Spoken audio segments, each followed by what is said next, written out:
Majd hátulról beijesz Leonardo DiCaprio, ezért följebb kell mászni. És följebbről szintén ugyanez, így már nem él a fiúlány. Így.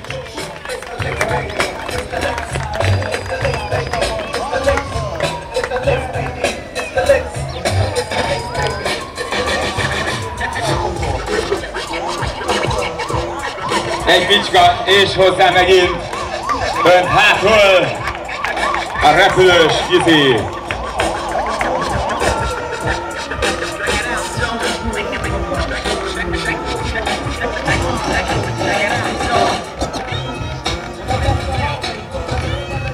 Most milyen vegyes párosban lenni, igaz fiúk? Mindenki ezen gondolkodik, hogy miért nem vettem inkább balettkerékpáros. Ott a taps, ott a taps!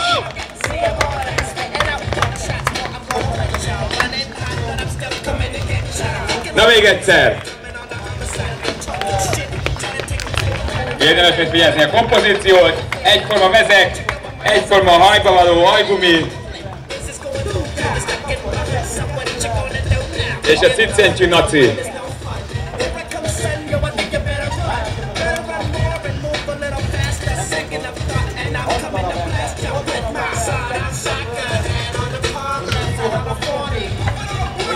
És most lehet tapsolni! Láttuk a lábáttételt, ahogy ügyesen át fordultak úgy, hogy itt tekerő volt a bicikli.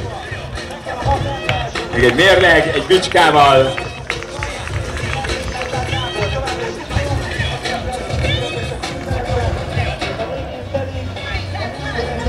És a repülés. A sellőlány és a mérleg. Most lehet tapsolni hangosan.